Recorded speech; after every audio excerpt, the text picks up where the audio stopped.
We'll call this meeting to order.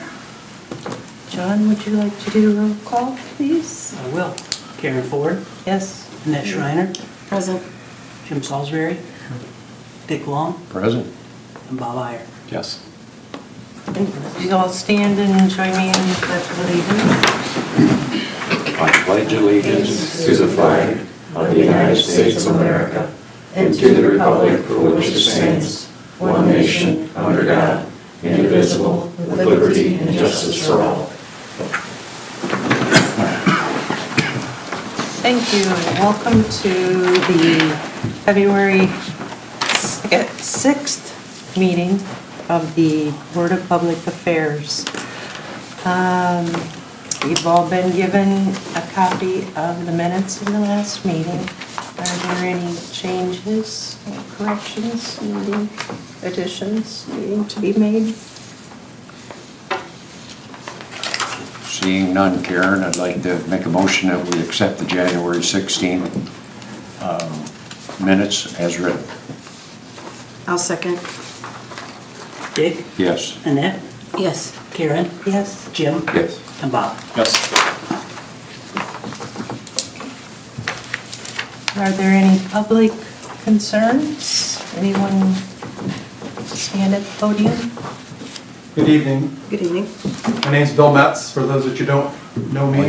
Oh, I'm here this evening on a couple issues that involve, I call the city, while BPA is a division or manages the utility side of it. I consider both the city council and this entity a whole. I mean, we're all in the same community together. One of the things that I'm here about tonight is about the second week of January, which, by the way, I've been a BMU subscriber and once a cable subscriber for 18 plus years. So I'm not new to the organization, where you came from and where we're at today, and some of the challenges that were along the way. About the second week of January, my City of Bryan email account started getting inundated with unsolicited emails to the tune of 18 plus, 16 plus a day. I started flagging them through Outlook so that they would automatically go into my junk. The next day, all of a sudden, I have 16 to 18 more. Some of the same messages, not the same sender, flagged those. Well, after about a week or so of that, I knew it wasn't my system because it's nothing I was controlling, nothing I could control. So I contacted BMU Help Desk. They created a help ticket and said, "But get back to me." So over the next 6 days, I went through and I started tracking specifically everything that was coming in, and I religiously made sure that I flagged every one of them that was really unsolicited email blocked.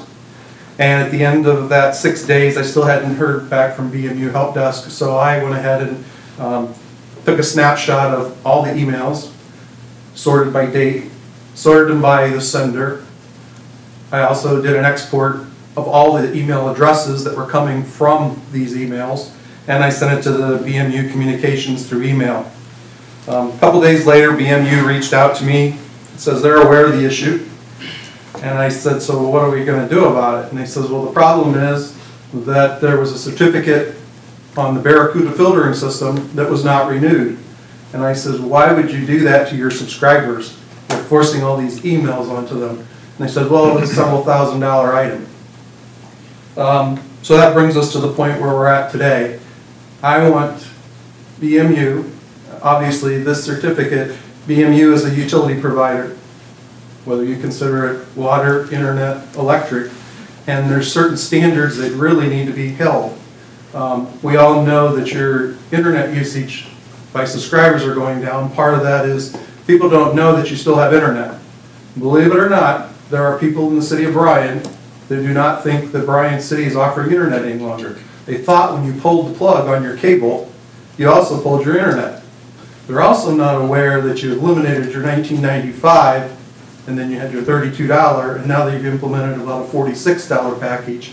So they're not aware that you have a little bit more speed than before. So you could compete against some of the other providers. It's one of the best kept secrets in the city of Bryan. At this point, I'm pretty sure that if the budgets were put in place a year ago, There was probably money set aside for this certificate, and apparently this certificate only affects the residential users. So I'm asking BMU, Board of Public Affairs, and the City of Bryan last night to let's figure out how to keep our users that you do have from being inundated with all these garbage.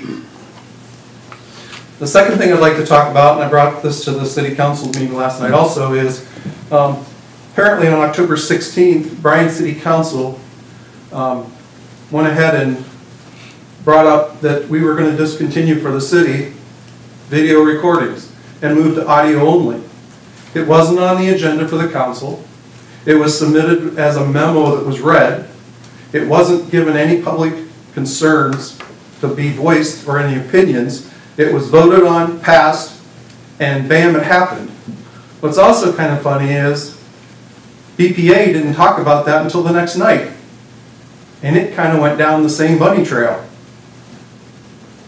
I don't know what you've done for looking behind the scenes other than probably looking at budget numbers, but based on the tracking that I could do for the City of Bryan City Council meetings, for the meetings that I could track and that actually had audio and video, 75% of those meetings had in excess of 100 viewers. And some of them peaked. There's one that peaked at 188. Since you've gone to audio only, the viewing rate has dropped off almost half, if not more. Currently, the range for the audio that was through just the end of 2023, so November and December, there was 43 on the low side and 70 on the other, so 4 meetings. You guys at BPA are quite as popular. For that same comparison, audio video meetings, the range is 46 to 117 for the same period of time in 2023. As soon as you went to audio only, your viewing went to 17 to 33. I think that to maintain transparency, there's a lot of people in the City of Bryan that aren't available for a 5 o'clock meeting, as I explained to council last night. At a 5:30 meeting, there's a lot of people that are still in the office. When I was working, there was days I didn't leave the office until 6, 7 o'clock at night. There's people that work second and third shifts that can't be here. There's people that travel for their businesses and can't be to your meetings but like to know what was going on. Last night's meeting by Bryan City Council and the presentation by both the mayor and the fire chief were very informative. As I look at this, we're saying they need $2.8 million for fire trucks. Really, they probably need about $3 million because by the time they get ordered and delivered, we're going to have another price increase. We better start talking about it now and figuring out how we're going to fund it.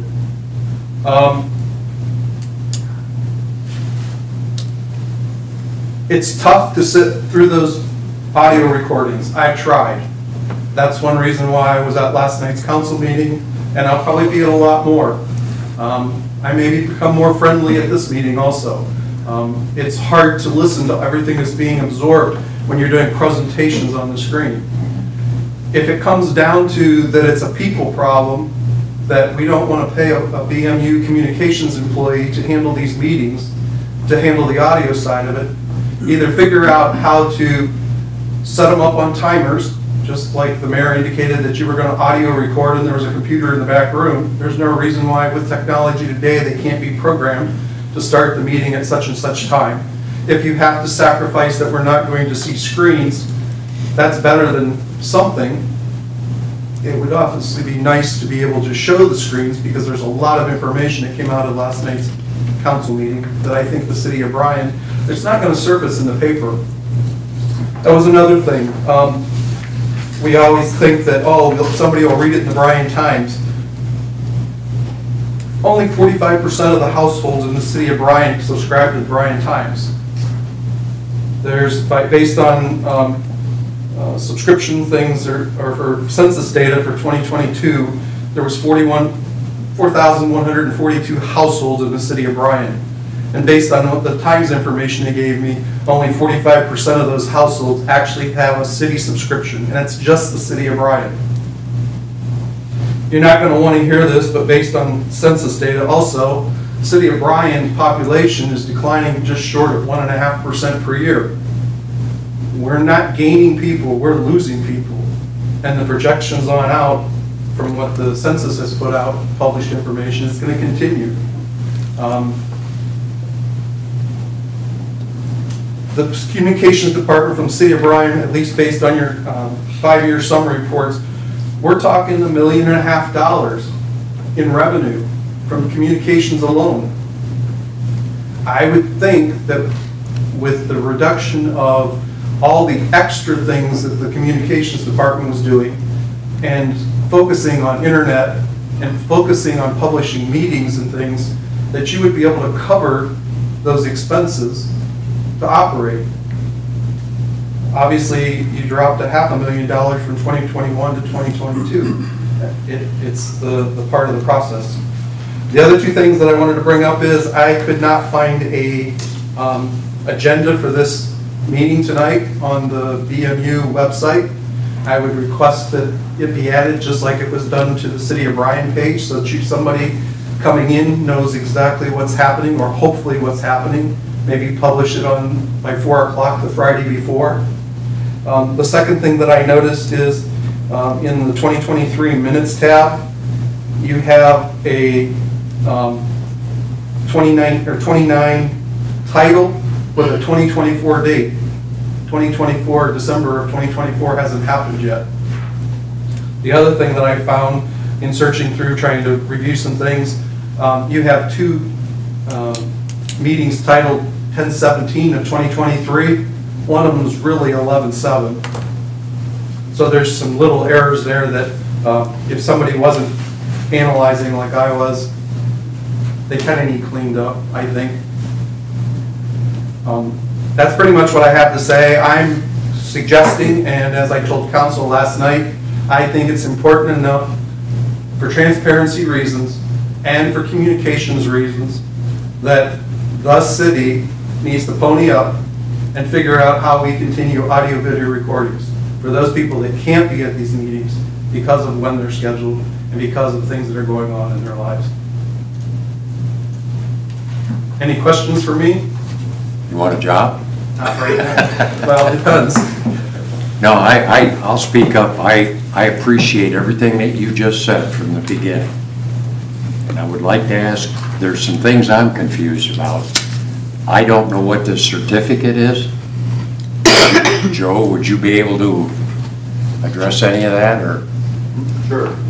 If I could say one more thing before we go on. The other thing is, the way it was presented, there was absolutely no cost or no detailed information given. We're just going to do this. There was no conversations asking questions. What is the viewing rate? What is, time involved? What are the logistics on the communications side? As I have suggested, maybe if it's a personnel thing, because you don't want, we're paying overtime and things like that, maybe the person that's handling all of these recordings, on the weeks that you have 2 meetings, they get the afternoon off on Friday, paid. They shuffle their hours. It'll work its way out. So. Can I also, before Joe starts, you had asked for the cost of the cameras. Could you provide that to him? There were 2 things you asked for, and they were data that I don't have. The cost for both the boardroom and the council chambers to be upgraded was just shy of $40,000. Right, and a question that I brought up was, are those actual, I have to do this to continue, or are they, I want to do these so I have new toys to play with? No. We all know that we have computer equipment, electronics at home, and we know that, at least myself, I buy my software, I don't do subscriptions, and I'm probably running versions 2 or 3 years old, but they fully function. They do everything that needs to be done. I don't need the new toys yet. I don't need the extras, improvements yet, so I don't need to buy them. And I'm seeing we have a system that we're using it. We have been using it for a long time. And all of a sudden, we have prohibitive cost. Joe can touch on that, but no, we did need to upgrade them to continue to do it. Okay, well, $40,000, I'm not sure what's asked, what I asked the mayor for was, I asked the council, I didn't ask the mayor, I asked the council last night to come up with an itemized list of the actual physical have that are building into this $40,000 number and make it publicly available, have public discussion on it. And I'm not here to put you down as an organization.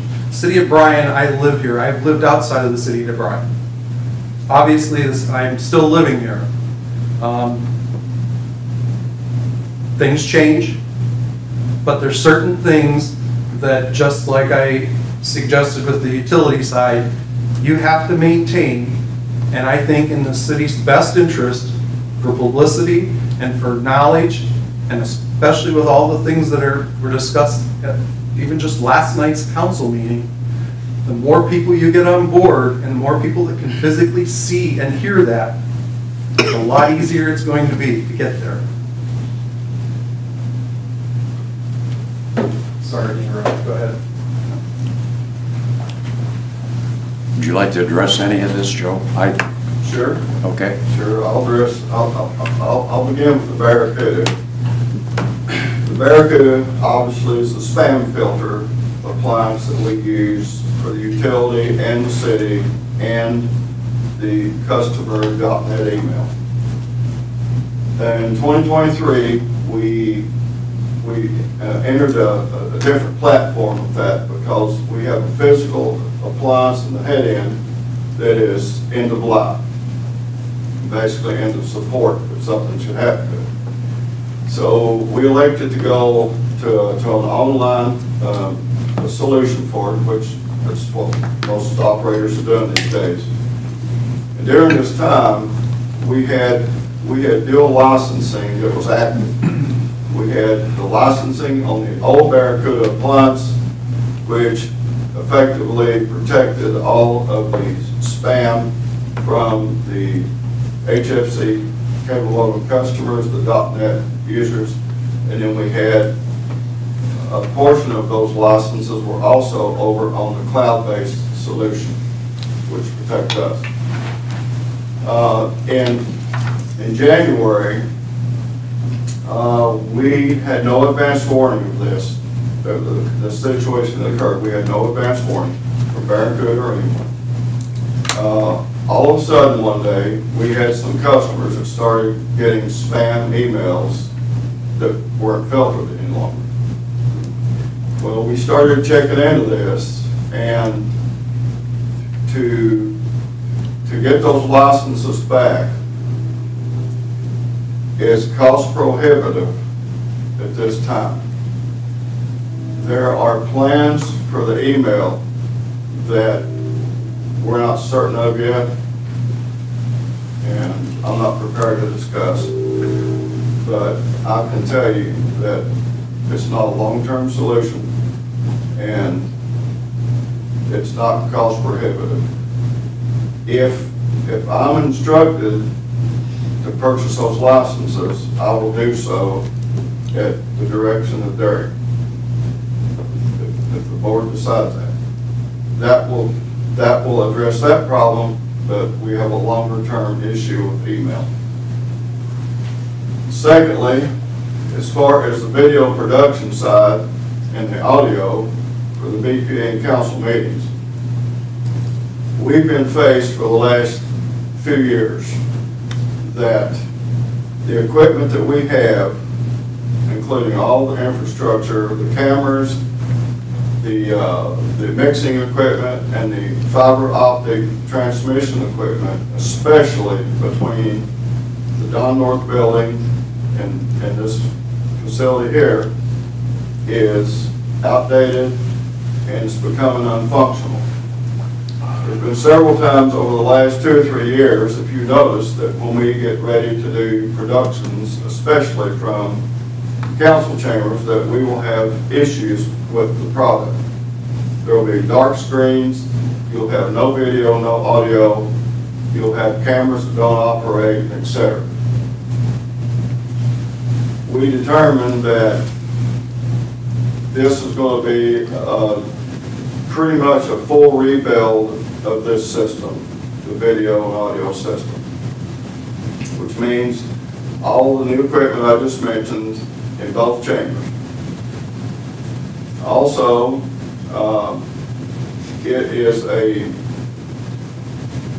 it's a logistical issue each time that we do those meetings on video. I understand this gentleman's concern, and I understand anyone else in the public that may be concerned.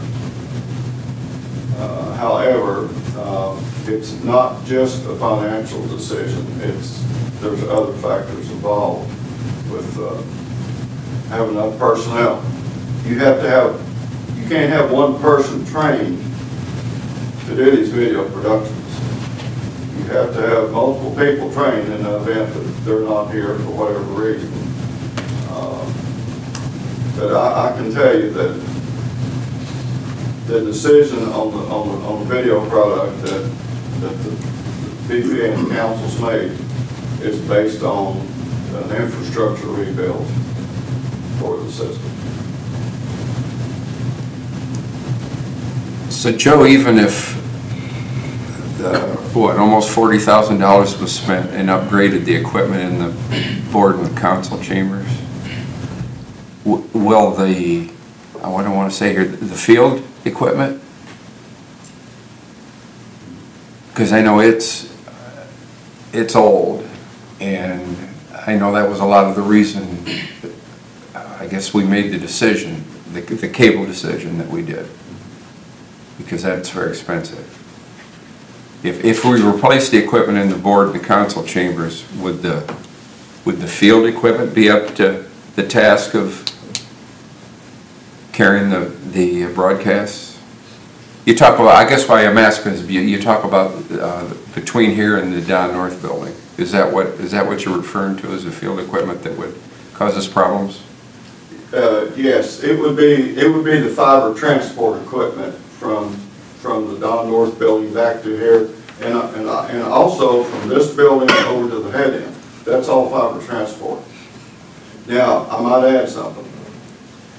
Since this decision was made, we no longer own that mixing equipment, the very expensive equipment that we had. It has been retired and it's been sold. If the BPA and council decides that they want to begin the video meetings again, it will be far more expensive than $40,000. We will have to literally rebuild that head end and all of the video mixing equipment that's involved for that. And that equipment was sold when we made the decision to... Did you donate that to the school, or was it sold? We offered to donate it to the school, and they declined. Okay.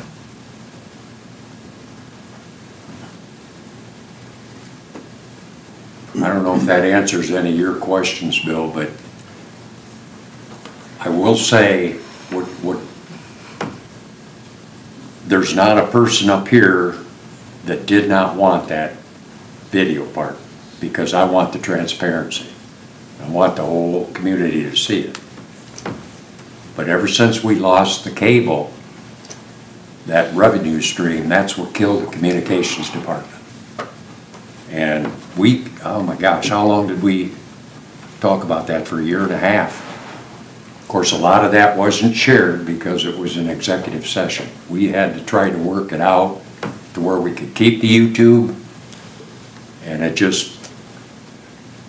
we just don't have the personnel to do it. When we had the cable, you know,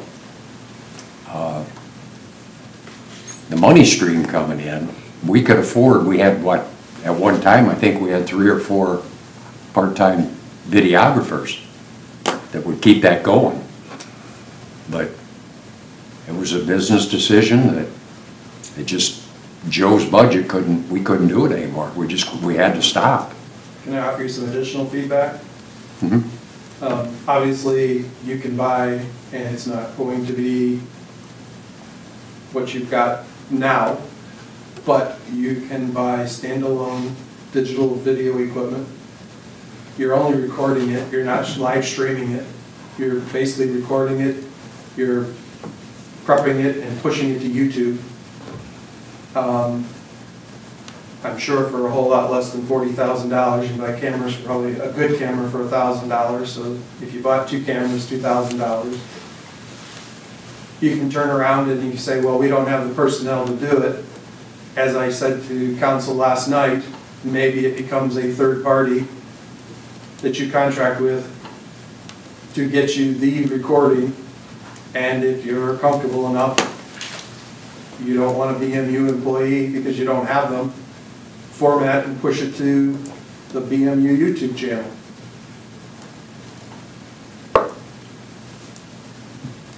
I just think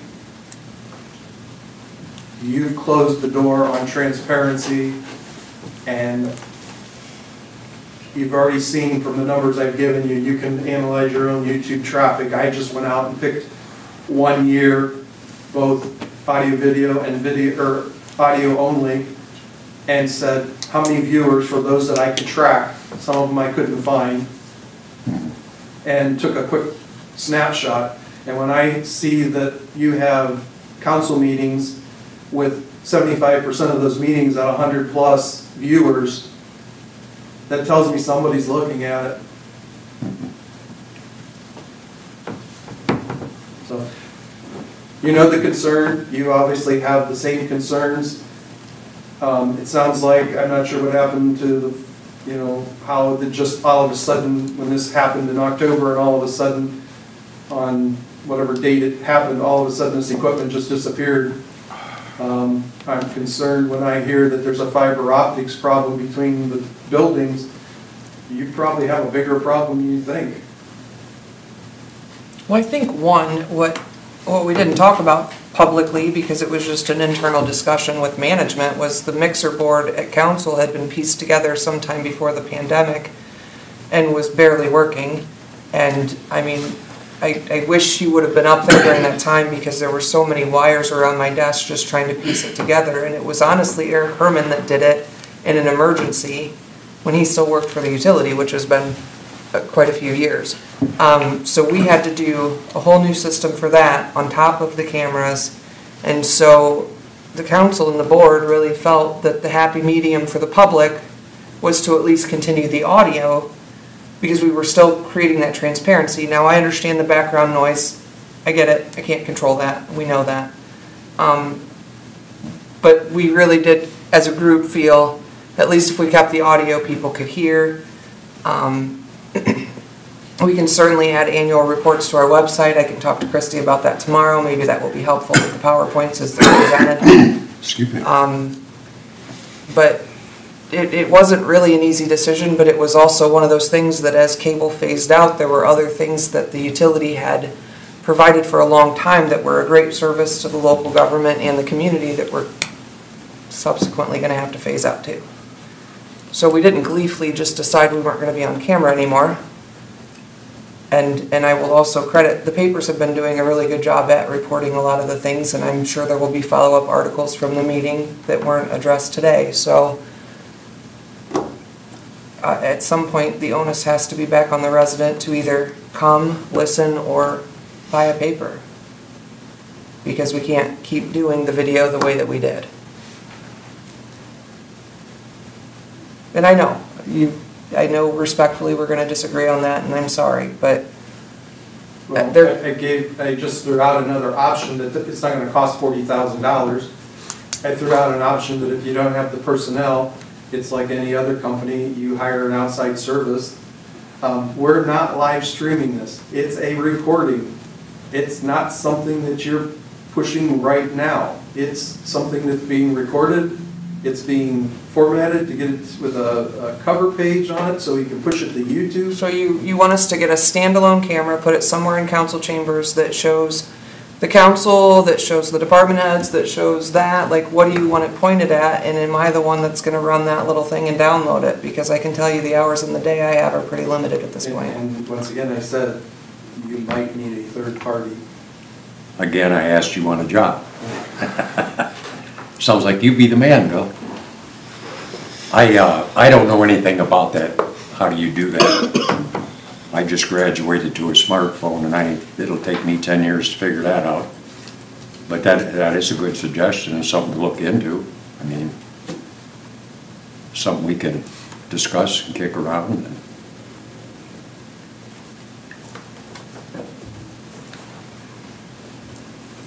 And as far as the issues with the website, I didn't know we had them. Just some clerical things you gotta clean up. That's just surface when I was I'm looking. sorry? It's not something that was done intentional, I'm sure. It's just something that's happened that it's a human error. I'm more concerned about the other issue that I brought up with all the inundated emails that I'm also hearing now that, I mean, at this point, what's really funny is I have a personal email account with the cityofbryan.net, and I have a cityofbryan.net email account for my high school class. And typically we use the cities for communicating through the web to reunions and stuff, and you know, emailing information to people, a communication link. And I'm not getting email one other than when somebody sends me one through that account. And they both come in through the same, I'm sure, server, because they're both a .net. So I don't understand, I understand the certificate part. I understand all of that. But I don't understand why, if I have two .net email accounts, why I'm getting inundated in one. I have somebody that told me they had 6,000 emails in their inbox, and they wanted to know how to get rid of them. And unfortunately, the email program they're using only lets them select 50 at a time to get rid of them. There isn't a way to just wipe them.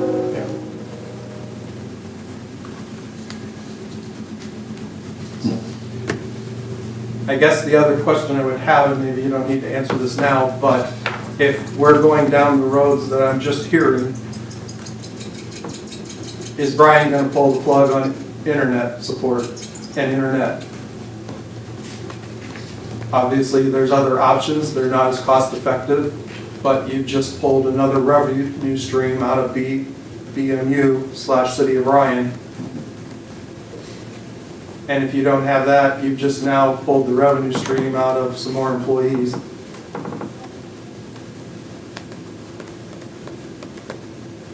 If that's the choice, then just give the public enough time to do it, including myself.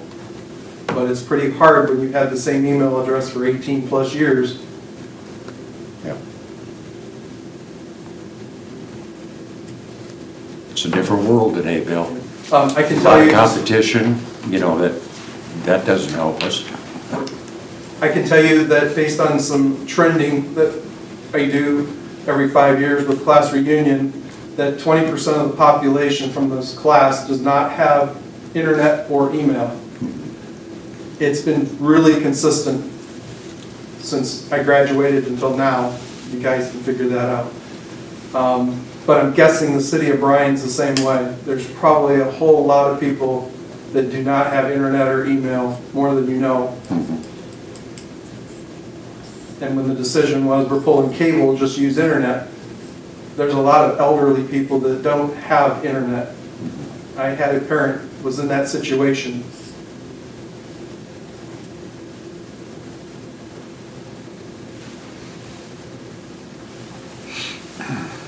Thank you for your time. I appreciate listening. I appreciate all the input from you, sir.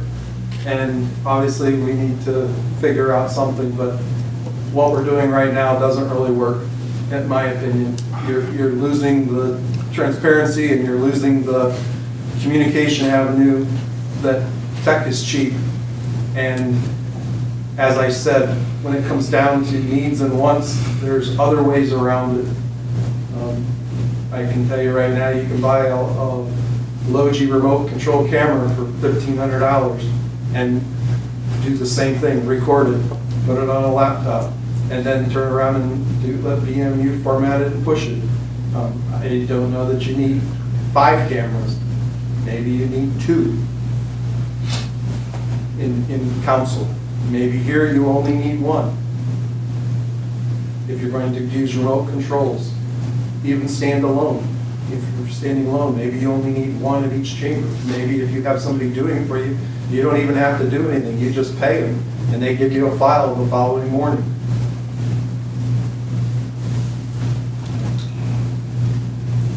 Is that something we can research? Look into it? See what happens.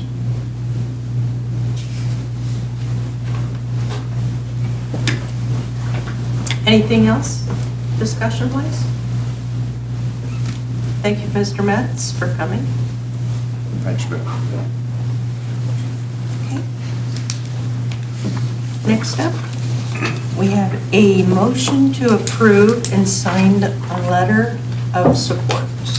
Yeah, so included in your board packet is a letter of support for the continued efforts for the Fountain Creek Senior Villa project. The board and the city council both submitted letters of support in February of 2023. The initial effort for that project did not end favorably, but since then the Williams County Port Authority has been working diligently to secure additional housing. Williams County continues to have a need for senior living communities because of the higher share of older adult workers over 55 and the need for maintenance-free living. It's believed that developing affordable and no to low maintenance living options could potentially free up existing homes. The Port Authority is currently working with Frontier Community Services to develop and secure funding for a 50-unit senior living community in Bryan. The original submittal was for 42 units. So once again, this letter is putting the board's support behind the Fountain Creek Villas project. So I would request the board approve a letter of support for this project. I have a question. Mayor, what happened with the grant that they pursued? So they pursued a $1 million tax credit from OFA, and there's a scoring sheet, and we were 1 point shy of getting funded. So we have been working with OFA, and I'm not on the Port Authority, but they've been using me as the elected official in the room. So I've been going with the Port Authority to meet with OFA and other members of the state. And so for the last year, we've been working on what their RFP looks like and trying to figure out certain amenities that Bryan had that were points that OFA used weren't on their map. So Don Fitzgerald's really worked hard to get with us in our engineering department and update those amenities, so that is now accurate with the state. And so we are hoping that because they added 8 more units, it puts them in a different category for that potential $1 million tax credit. And they're hopeful that sometime late this summer they will know whether they've received that. If they do get it, I think end of construction would be 2026. Good. I'm glad they're still pursuing it. Yes. So increasing the units, evidently, what you said puts us in a better position then? That is their understanding from the scoring sheet that they put out. They only increased them by 8. Isaac's, I think, will allow them to buy additional property in that same area to do that.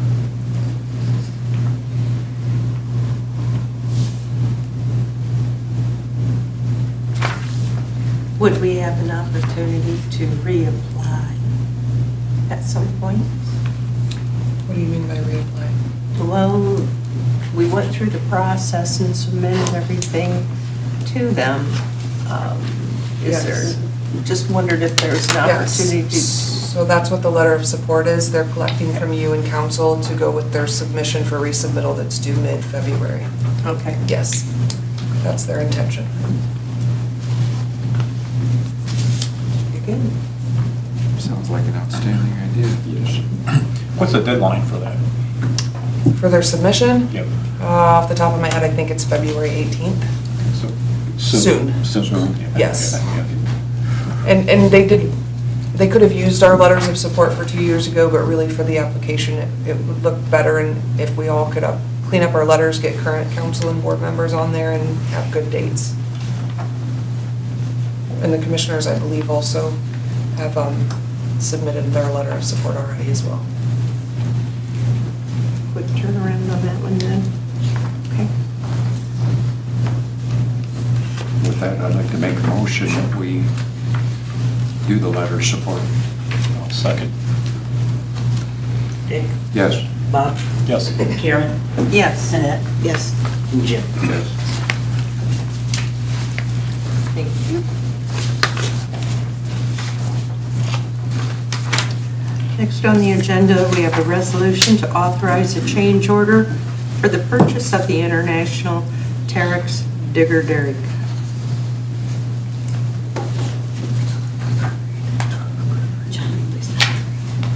John, would you please read the number on the resolution?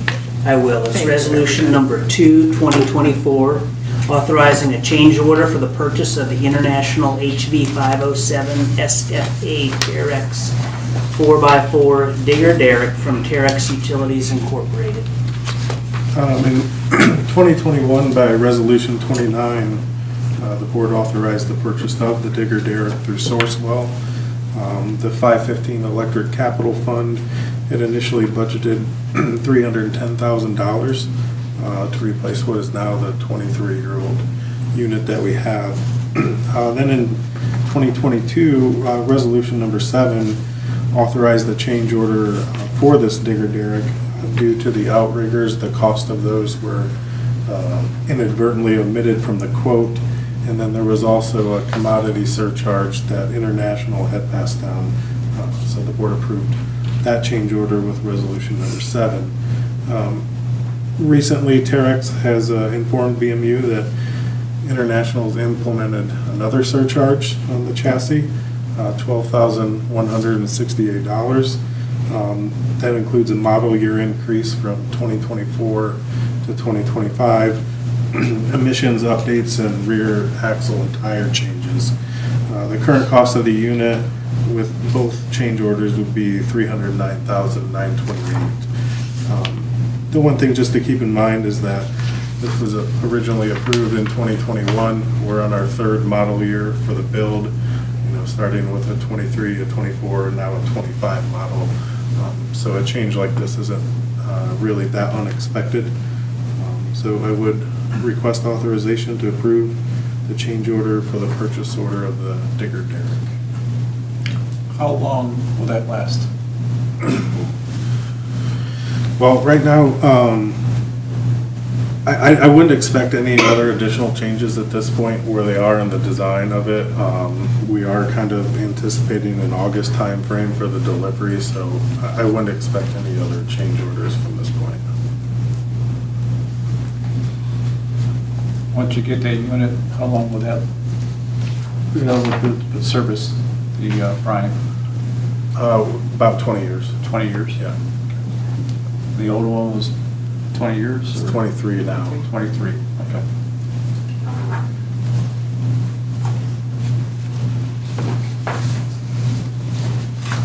It's not broken down yet, Not yet.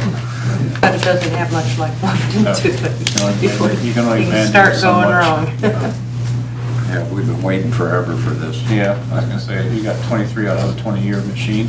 Yeah, you did good. It's a well-used machine, that's for sure.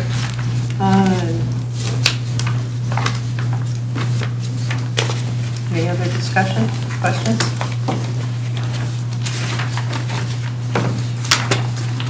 Can I get a motion? I move. I'll second. Bob, Yes. Jim, Yes. Karen, Yes. Annette, Yes. and Dick. Yes.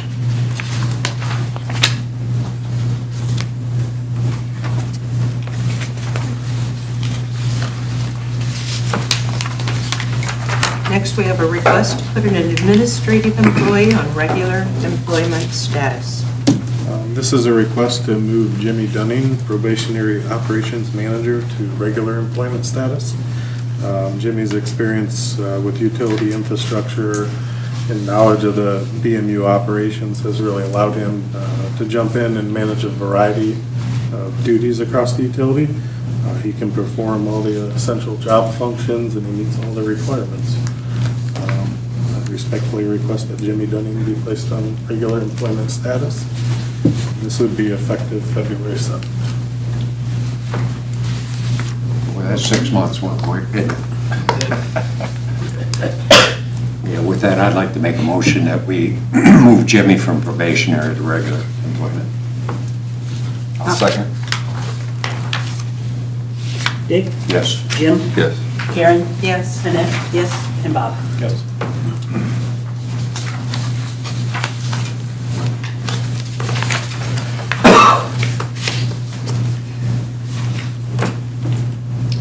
Next, we have a discussion regarding the appointment of OMEA representatives. Would you like me to take that? I can. I'm happy to, but if you've got notes, Yep, go I got ahead. notes. All right. So this is an annual obligation that designates formally a person to represent the city of Bryan on the OMEA board as an alternate to serve in the absence of the designee. This appointment does require a resolution, so after your discussion, we will bring a resolution back to you at the next meeting.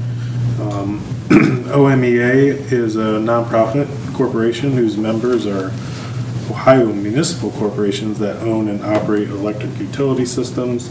Their purpose is to act as the liaison in assisting municipally owned electric systems in monitoring state and federal legislative and regulatory activities. OMEA keeps the appropriate elected officials informed and up to date of those activities.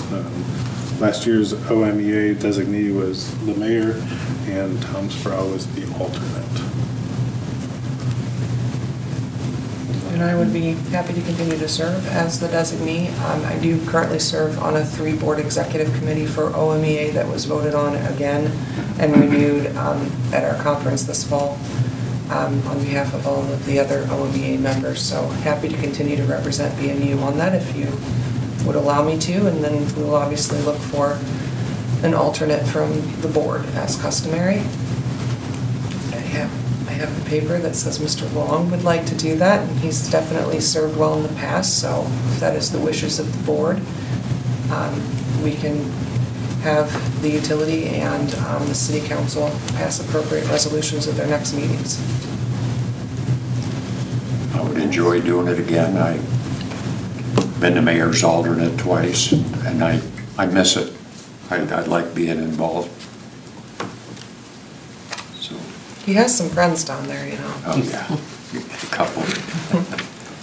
Appreciate you volunteering. Thank you. Thanks for serving, man. My pleasure. Okay. Next up, we have the committee assignments for 2024. And we do have papers distributed that show who is interested in what committees, of the different committees that they would like to serve on this year. And we have one committee that we are considering removing because of the inactivity. And also that the, and that, well, I'm going to say right out, that's the technology committee. We didn't meet this last year, and I don't think we really need to, because each department takes care of their own technology. And to have one IT person handling it for the whole utility is not foreseeable. It's not something that we have. So we'll let the technology kind of go into all the other committees, which we do have a water committee, electric committee, and a communication committee. And that's how the technology will get addressed in those committee meetings. Therefore, I request that we all agree that we will remove the separate technology committee. Unless you want to see a need to keep it. No, I don't think so. We never since we started the technology committee, it just never was anything there. Do we need a motion? Agree 100%. No, I don't think we need a motion to remove a committee. I would agree. You could do the motion to approve the whole slate, which would be, include the blanks for the technology committee, right? We'll do that next meeting. Next time, okay. Right, yeah. Let's just open for discussion and for any possible changes. Finance committee, we have Annette Schreiner and Bob Eyre. Water department or water committee, Karen Ford and Dick Long. Communication, Jim Salsbury, Karen Ford. Electric, Dick Long and Jim Salsbury. HR committee will always be the chair and vice chair, Karen Ford and Annette Schreiner. BIPAC, Derek Schultz and Karen Ford.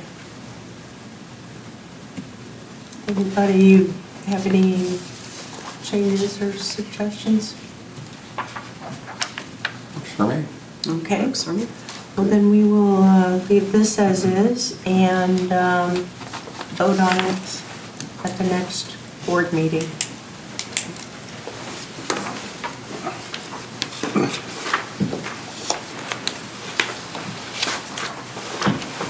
Next will be the 2023 year in review from the Communications Department and the Water Department. Gary will set that up. So we have just a few slides prepared for you tonight, like for communications and water year in review. We'll take a brief look at the finances and then departments. We'll talk about the project. Financials for the communications department, we'll start in the 509 fund. That's the OMEA Operations and Maintenance Fund. We started the year with a fund balance of $1.8 million. We had budgeted revenues at $790,000. The year-end actuals were $854,000. On the expense side, we had budgeted for $1.1 million in expenses, and the actuals were $801,000. That left us with a net margin of about $53,000. In '23, we did not budget or plan for any transfers to the 535 capital fund, and that left us with an ending fund balance of $1.9 million, or an increase of about $53,000. In the 535 capital fund, started the year with $112,000. Again, we didn't budget for any transfers. Our expenses were budgeted at $36,000, and our actual expenses were just over $30,000. That left us with an ending fund balance in the capital of about $81,000, or a decrease of $30,000. When we look at the combined funds, the beginning fund balance was $1.973 million, and we ended the year at $1.996 million. So just a slight increase in the overall fund balance of $22,000. This is just taking a look at sales by service. The green section there, which you can't really see on that chart, was a little bit of cable TV revenue that trickled in through the year, and that could have been due to some outstanding balances that were paid up. So that was about $1,500. The internet was the biggest source of revenue at about $622,000, or 83% of our sales. And then fiber also makes up about 17% at $127,000. Here we're just taking a look at the total customers by service. As we've talked about, cable TV being discontinued in 2022, and those were year-end numbers. The internet customers at year-end was 1,064. Our fiber customers have stayed pretty consistent over the past 5 years, around 23, and then total customers is 1,087. And these figures do not include free service accounts either. Just taking a look at our total sales revenue, all the way to the right in the yellow is 2023. Our total sales revenue for cable, internet, and fiber was about $751,000. When you do go back to 2022, we were at 1.3 million, but we did have about a half a year of cable TV revenue in there. So in 2023, that's one full year with basically just the internet and the fiber service. Going forward, just continue to provide the best customer service that we can and to offer the most reliable service that we can. Closely monitoring our finances will be a big emphasis. You know, monitoring our revenues and our expenses, as well as the subscriber counts, and what effect that has on the overall fund balance. And then we'll also plan to make use of our skilled workforce to help us save in the costs throughout the year. So any questions on that part, I'll turn it over to Joe to talk about some of the projects.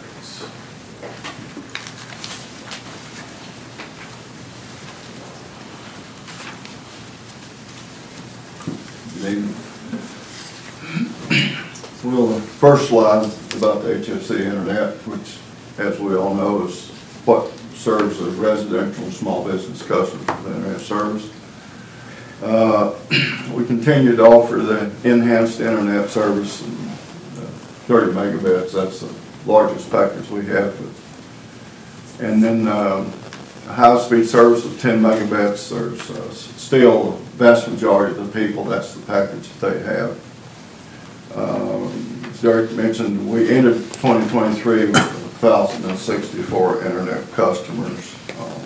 We lose some, but we're holding our own, so to speak, with that. Fiber optic projects, which is a large part of our work for last year. Solar field fiber project, we completed that. That solar field is now monitored over our fiber network, and it's a very robust, stable connection out there. And we can monitor that 24/7, and that ties back to our main network, and then that allows the power plant to pull that information up at any time to monitor to see how our production, the production reports that you folks receive off your solar field is generated through that fiber optic network. Allied Molded,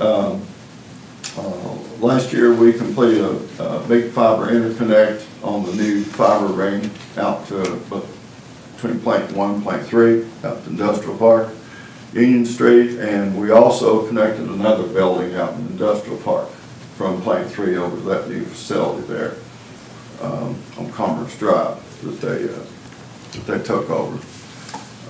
Spangler Candy, as a lot of folks know, they opened up the new candy museum uptown, and I think the old People's Building maybe, on Main Street, and we installed fiber optics into that, and that goes point to point, dark fiber we call it, goes point to point from that location back to the main Spangler Candy network center up there on Mulberry Street, and that allows them to connect those facilities for all their data transmission. New inner fiber ring, we continue to work on that, and we built the bulk of that last year. And what that will do is that overlays on the old existing inner ring around through the downtown and the section of Bryan. This is also going to connect to another project down below here that's going to connect the fiber to the new power plant substation, which is just below that, and then also water treatment plant. All that will be connected on this new fiber ring network, and it will be seamless all the way from those locations around the city in both directions back to the head end. That's a huge upgrade for that campus over there. The water well new fiber network, several of our water wells, communications was old and very outdated, and this kind of coincided with some water well upgrades that they did this year in projects with new pumps and et cetera that they'll speak to later. and we installed this communications. We now have all of the water wells on this side of the city are now on the new communications network. And just happy to get that done. Water distribution and electric department new fiber networks. We had old fiber of a different technology on this campus here. Late last year, we installed new fiber to the water distribution building and the electric department building. They are now on new networks, and the water department distribution had really slow speeds for pulling up a lot of information they need to monitor their mapping system, etc. It's night and day from what it was now. So we were real pleased to get that taken care of. I might add, this is the backbone of what our department does, is take care of this utility in this city and this infrastructure for this communication. BMU network, last year, the largest project that we worked on last year that's unseen to the public is we upgraded and rebuilt that data center head end across the way here. New equipment, as some of you who've worked here before know how outdated that equipment was. We updated that. We have now all the infrastructure framework is all of the main backbone physical structure. We now have dual electrical power systems in that building. We have redundancy in the power, and if we lose battery backup in one portion of that building, it automatically in a millisecond switches over to the other one. We have a standby generator outside that we maintain routinely and often, and it exercises each week to maintain its efficiency. And the fiber and Ethernet redundancy that's listed there, we have built redundancy in that building. So unless you have a natural disaster that would take the building down, that building is going to stay up and operational. And that supports, as we know, that supports all of the data and fiber and network communications within the city of Bryan, BMU, and to our customers out in the field. And also to several villages in Williams County.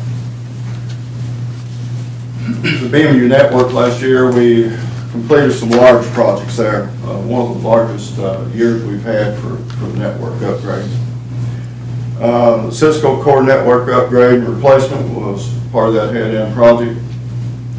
The network switch that we had in place still works fine, but it's end of support, end of life. And this new core network, has a lot of redundancy built into it as well. All kinds of power and data redundancy in it. That is the heart of the entire network for the BMU and the city and all other locations that we serve network to.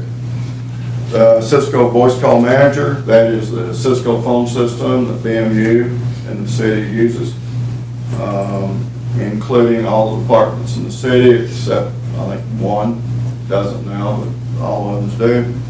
And that's something that every so many years that it comes in to support end of life, and you have to upgrade that equipment, that system, and we did that last year. And then Microsoft Office upgrade, we had to complete that last year to get ready for the Microsoft Exchange upgrade, which is the next project. This was a project, a large undertaking that's been planned for years.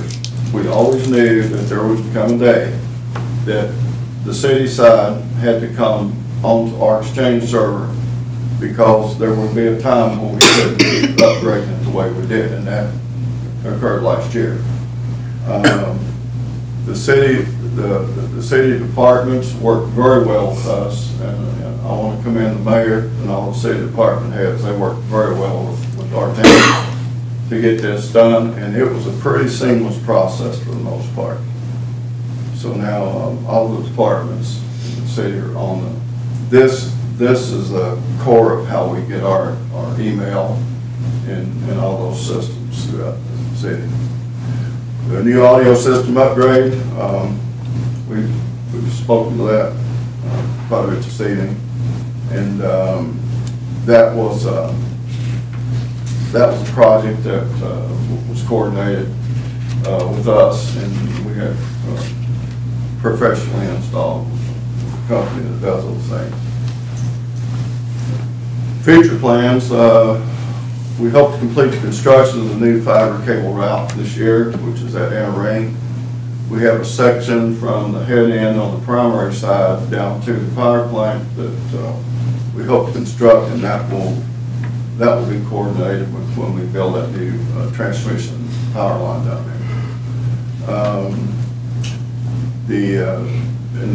It lists there the increased capacity. This fiber optic ring, by the way, is a large fiber cable, and it's going to provide network connectivity for years to come for the utility and for the city, for whatever's needed.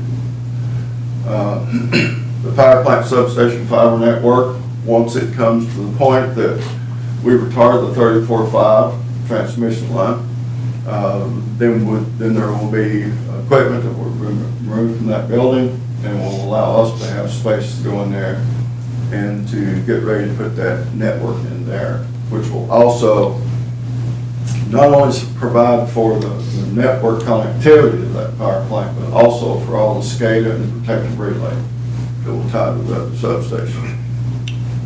Water treatment plant fiber network, we have that ready to go.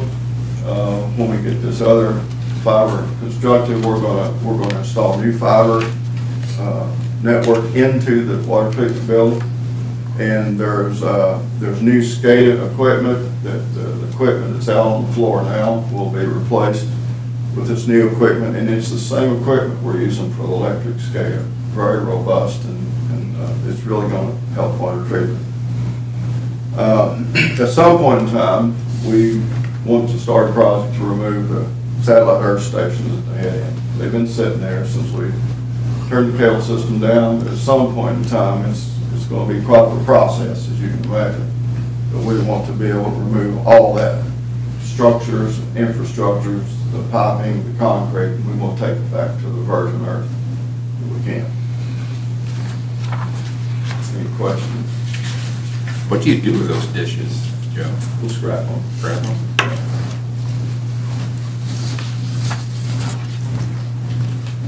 Thank you. Thank you, Joe. Thank you, Joe. And Joe, I'd also like to thank you and your team. That upgrade to our email was much appreciated.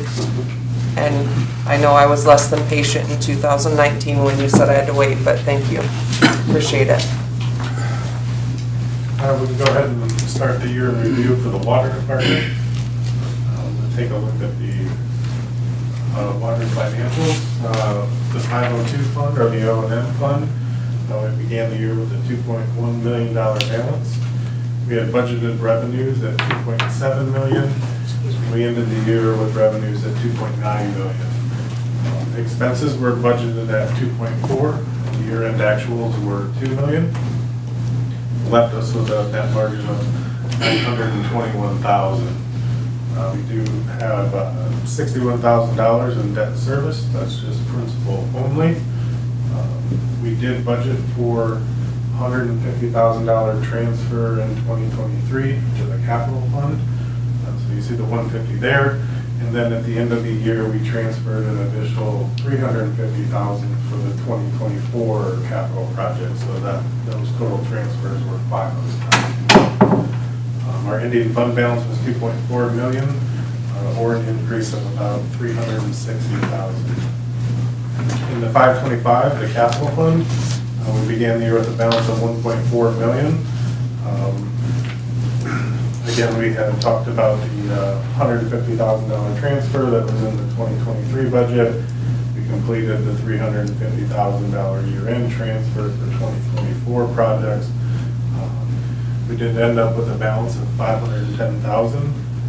That extra $10,000 there was from the sale of some of our capital assets where we had utilized gut deals. Expenses were budgeted at $690,000. We ended the year at $367,000. Our ending fund balance was $1.6 million. We're an increase of about $142,000. Taking a look at the funds combined, we began the year with $3.5 million. We ended the year just a little over $4 million. We're an increase of just about $500,000. Debt service for 2023, we made total debt service payments, principal and interest, just over $94,000. $27,000 of that from the South Walnut East South Street project, $40,000 from the Town Line Road project, and $26,000 from the AMI project. Just looking ahead to debt service in 2024, we will have around $40,000 for the Town Line Road project. The AMI project, this is the first year for the full principal and interest payment, so that jumps from $26,000 up to $135,000. And those payments, I believe, are for the next 10 years. So total debt service for 2024 will be $175,000. This slide just shows a total cash comparison for the past 3 years. As you can see, the 2023 is the red line. It's been pretty consistent throughout the year. It just gives you an idea of what the total cash was throughout the year. Monthly treated water production.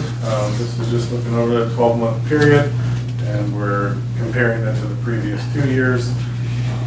2023 is the red line, which falls pretty well in the middle there.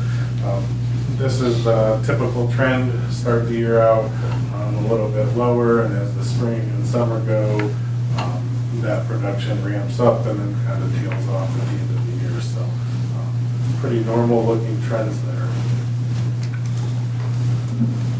Taking a look at sales by rate class, our fee service, or the red, represents about 9%, or about 33 million gallons. The largest usage is from the residential class, about 37%, or about 133 million gallons. Our industrial class, 35%, and about 126 million gallons for the year. And then the commercial class, 69 million gallons, or 19%.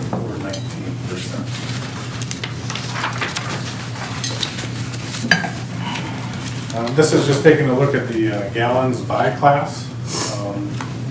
Just a couple things to note here. Our residential is pretty consistent with where we've been in the last 5 years. Our commercial as well. We did see a little bit of a decrease in the industrial, down to 126 million gallons. But if you look back to 2019 through 2021, those were well above those numbers. So overall, still doing good. Free service, we did see a slight increase in that usage as well. For the year, 362 million gallons. Again, we were down about 4 million gallons from last year. In perspective, that's about 3 to 4 days of pumpage out of the treatment plant. So out of 365 days, a 3 or 4 day difference, relatively the same. But then when you do look back to 2019 to 2021, we're about 30 million gallons more than what we were then. So, again, this is just going to take a look at the total gallons per year, which we just talked about, the 362 million, or about a 1.2% decrease from 2022.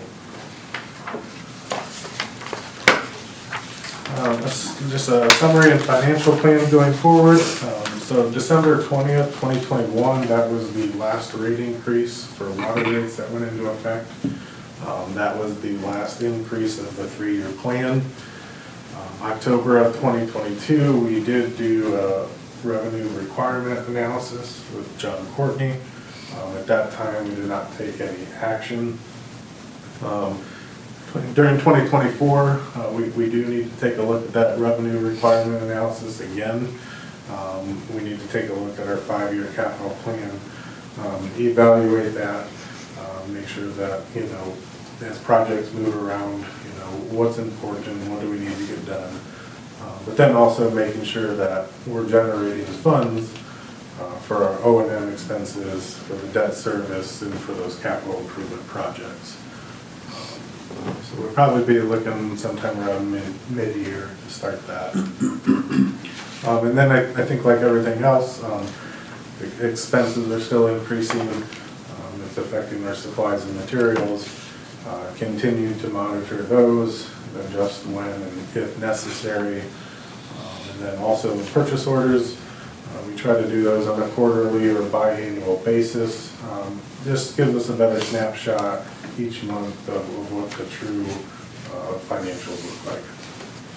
And then lastly, take advantage of grant opportunities. We've had a little bit of success recently with the Well 7 generator grant. We got $50,000 for that. And then here more recently with the Community Development Block Grant and the Ohio Public Works, so about $540,000 for the South Lynn Street project. So as those opportunities come up, we'll certainly look to take advantage of them. If you don't have any questions, I will turn it over to Jimmy, who will go through the projects. Question for you, Derek. Where do we stand on AMI? We got all the meters, or are they? Yes, we have all the meters and all the nodes in stock in the warehouse. Oh, okay. Yes. As far as installation goes, I would say 95% of the electric is complete. And we're probably getting close to 50% of the water. Yes. Okay. Yep.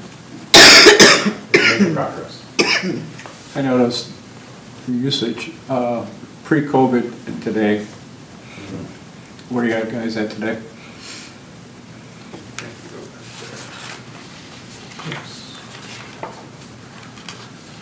Yeah, I mean, 2019 was kind of,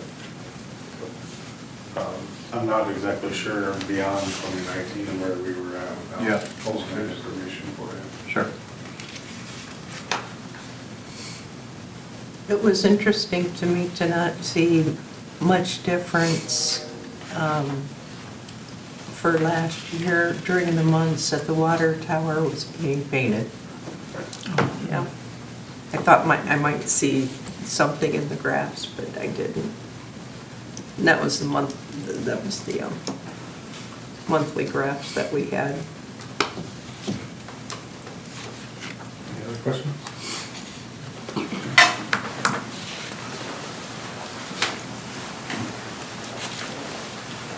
All right, good evening, everyone. I'm going to be starting with the water treatment side of things, and then I'll be moving forward to the water distribution crew. In 2023, in our lab, we analyzed 449 bacteria samples. These samples were from outside customers. These were not samples that we had to take and that were mandated from the EPA.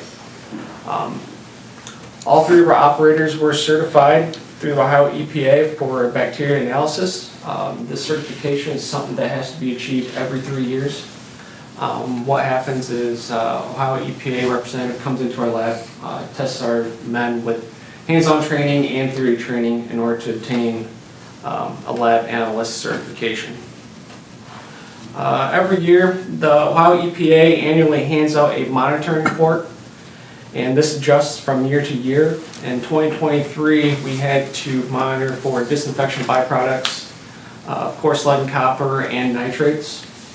And based off the results that we had from those sampling points, we met all the Ohio EPA standards, and we were awarded the green license to operate from the state of Ohio. The green license to operate means that you do not have any deviations or penalties within your water system, and you met all requirements for that year. In 2023, we had a total pumpage of almost 490 million gallons of water. This was about 20 million short from last year. As you can see, our biggest demand month was in August of 45,653,000 gallons. And in February, our demand went down to its lowest point of 35,582,000 gallons. One of the bigger projects in 2023 was the draining of the Fountain City Tower and the inspection and exterior painting of the tower. In May, this took about a whole month. It was a crew of 3 men that came in. The work was conducted through USG Water Solutions, formerly known as Suez. When we got started on this project, crews had to drain the 1 million gallons of water that this tank holds. We had to drain that water down. We had to let that tank dry after the pressure wash in order for the paint to adhere to the metal surface correctly. Once that was done, that crew applied 3 coats of Tennemic paint, which is the same type of paint that's on our other tower west of town. Once that tower was completely painted, it went through final inspection, both interior and exterior. And then our crews were allowed to fill that tower back up, take 2 rounds of bacteria samples, make sure they were both total coliform and E. coli negative, and the water was safe to drink and be suitable for the public. Once the painting was done, we were able to install and upgrade new LED aviation lighting to new LEDs and spotlights around the tower. One big project that took place at the water treatment plant was our red sand filter cleaning. The filter that you see here is about 90 foot by 55 foot and measures about 11 foot in depth. What you see in that picture is the filtered iron that goes through our treatment process at the water treatment plant. And when we backwash a filter, that's the iron that filter captures in our drinking water, and it goes here. This project here is something that we like to attend to every 3 years. One, just because the work is less invasive. And we cut this down to a 2-day project. And this year we were able to remove close to 5,000 cubic feet of iron sludge removal.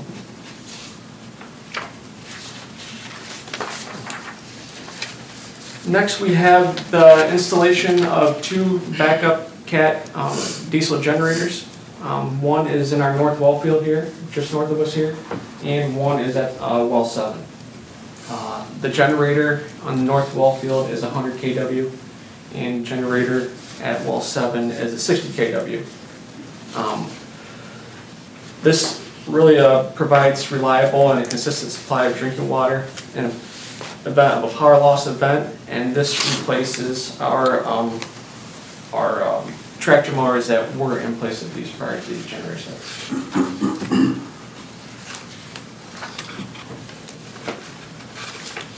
One project that we just got done performing in 2023 was the removal of the high service pump 3. We had the help with Watson's well drilling to come in and help us pull that pump and motor. That shaft and pump was sent to California from Watson's well drilling in order to get looked at and rehabbed and reconditioned. The motor itself that you see in the picture has the number 3 on it. That motor was sent to Wise Motor Repair in Archville, Ohio to get taken a look at and see if the windings had to be rebuilt or if any other necessary repairs had to be made to that pump. Actually, next week that pump is going to be arriving at the plant next Monday, back for install. Moving on to the distribution system and service upgrades. In 2023, our crews installed 5 new services to homes, responded to more than 60 maintenance calls. These maintenance calls can consist of water main breaks, service line repairs, and saddle repairs as well. They conducted the hydrant flushing, inspection, and winterizing in the spring. That consists of about 578 hydrants that they take care of and maintain throughout the year. And we also conducted our valve exercising program Some of the water main upgrades that we attended to this year was at the 300 block of South Main Street. When we arrived there, we had a water main break, and while we were there, we decided to improve that section of the water main due to its age. It had repair clamps on it, so we decided since we're there, we're going to go ahead and install a new 8-inch PVC water main in its place. After that project, our crews were able to eliminate a 4-inch cast iron line located over here on Edgerton and Lynn Street. One reason for removing 4-inch cast iron water line is it increased the fire fighting capabilities and it also improves the water service reliability as well. Switching more to PVC line compared to cast iron.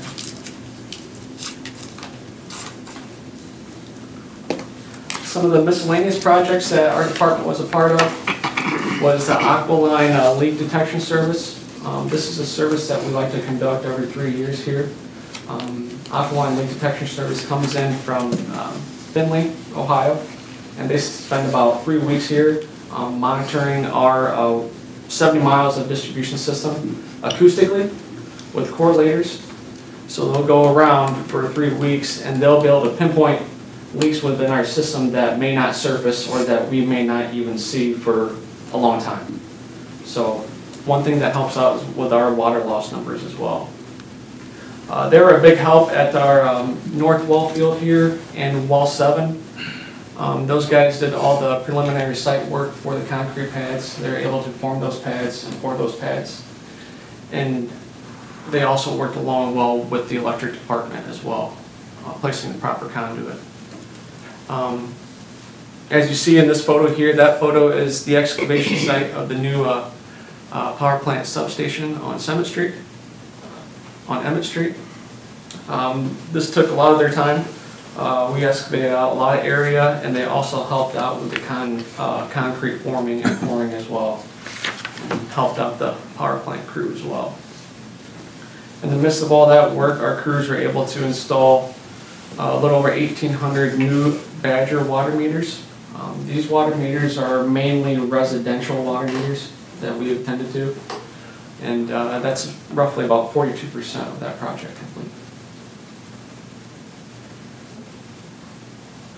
Some of the achievements I'd like to highlight for our department is that we hired Stuart Martin as a water distribution operator. While he's been with us, he's obtained his Class 1 water distribution license. He's working towards his water distribution 2 license and completing his Class A CDL. Andrew Stanley, he's an operator at our treatment plant facility. He obtained his Class 1 professional water supply license, and he is also working for his Class 2 as well. And like I mentioned before, our treatment operators were recertified in our lab to be certified. One recognition that we're all aware of is from Tennemic Paint Corporation. Back in 2006, Tennemic Paint decided to put on a contest for newly constructed water towers or newly rehabilitated water tanks. This contest takes place within the US and Canada. And in 2023, they had the most record of votes. Over 46,000 votes came in for these towers.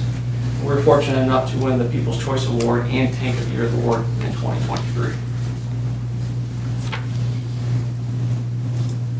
Some of the upcoming projects for 2024 that the water department's looking forward to, as like Derek mentioned, was the South Lynn Street main replacement project.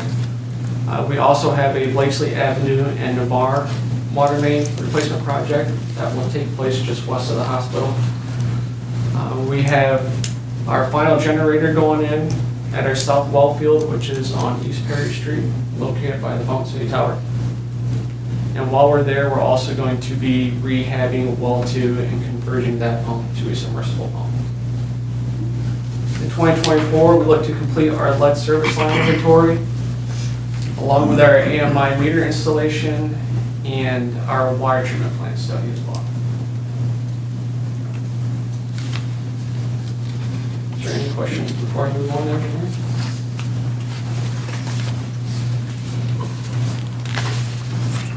You just glossed right over the longest day of our lives last year. Oh, kidding. yeah, that wasn't an achievement. I think it was, actually. Yeah. I do. Moving on to engineering, some of these projects that you first see here are some that we've already discussed. When it comes to our engineering department, we start with this department first. When it comes to preliminary plans, get projects up and running, it starts with these guys. And they helped the water department out quite a bit in 2023. They've helped out with our well field generator site work that goes for our water department and plus our electric crews running the proper conduit, and with Joe running his upgraded fiber as well. They helped with the well 5 conversion project from going to a turbine pump to a submersible pump. They created the plans for Blakely Avenue water line design and the Navarre water line design. They helped Joe and Al with the Spangler Museum with a 3-phase transformer and service going into that facility. They were on site with us quite a bit at the power plant substation as we were cutting grade for that project. And they also helped in with Al and his bolt-in meter replacement project. These were meters that had to be old in order for the new AMI meters to be installed. And right now we're preparing for future water line project designs and move forward with our new rope for our engineering department, which is pretty much a GPS locator unit for us.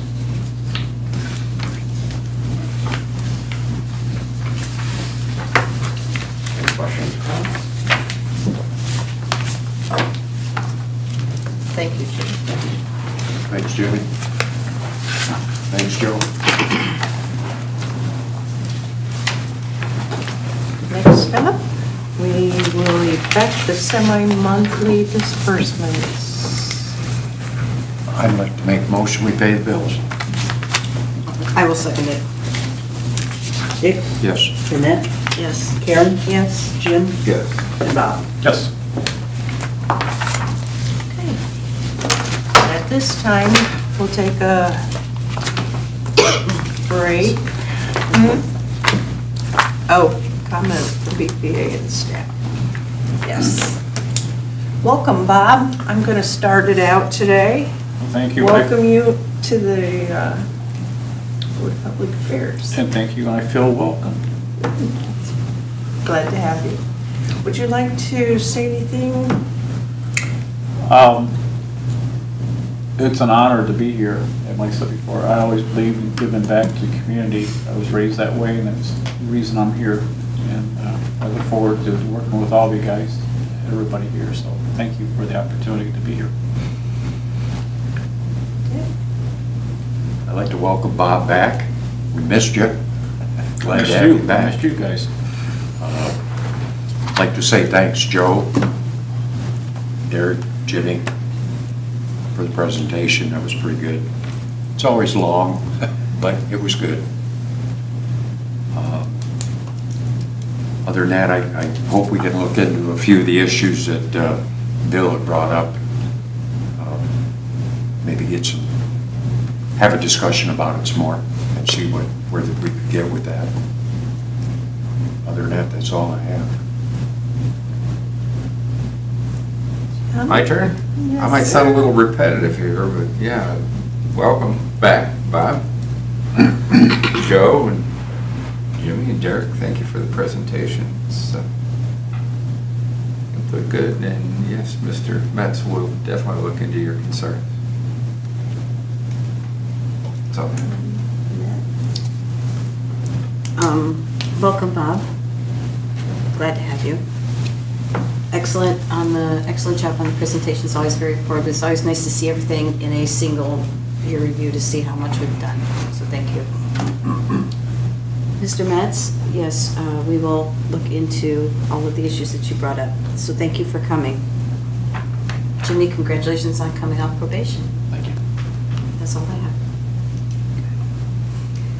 One thing I'm going to add is it was nice to receive a letter from Russ Davies. He sent the letter and we all received a copy of it. It was thanking us for helping and assisting with the Chris Kindle buildings uptown. So that was fun to go through all of those and see them, and look forward to continuing our assistance with him. Gary? Yep, just a couple of things. Thank Mr. Metz for coming tonight and voicing your concerns, and we'll look into some of those things. Congratulations to Jimmy. Welcome, Bob. Look forward to working with you.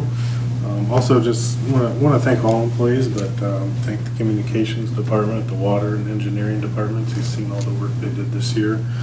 They do a great job. The one last thing I just wanted to mention too was the North Industrial Park farm lease. The board authorized the director to solicit proposals. We advertised on January 4th and January 11th. We had a bid opening on January 25th. We received 7 bids. We did have a bit of a unique situation. We had a tie. So we spoke with legal and got some advice, and we awarded the bid to the highest and best bidder, which was Neil McGill, who was also the previous tenant. So that's all I have. Jimmy? Welcome, Bob. Glad you're here. Just want to thank the communications department, the water department, and the engineering department for all the work that they did in 2023, and looking forward to 2024. Eyre? Yes, welcome, Mr. Eyre. I do want to make note that even though you performed the oath of office this evening, it was effective for January 29th. That was his effective date that the board voted in. So you've been a board member a few more minutes than you thought. Thank you. Wanted to make a note for that. I feel older. For the minutes. Well done, everyone, on your annual reports. It's always a pleasure working with you guys throughout the year. And I do think that longest 24 hours of our year was quite an achievement. So don't forget how well you guys did under pressure. So, and congratulations on ending probation. Thank you. John? Literally nothing to add to all of that, but the same. Okay. Anyone else out there have anything to add? No? All right. Well, we will take a brief recess, and then we will reconvene for an executive session to discuss the employment and compensation of public employees. And in the meeting, we'll have all board members, Derrick, Mayor, and John, and Tricia.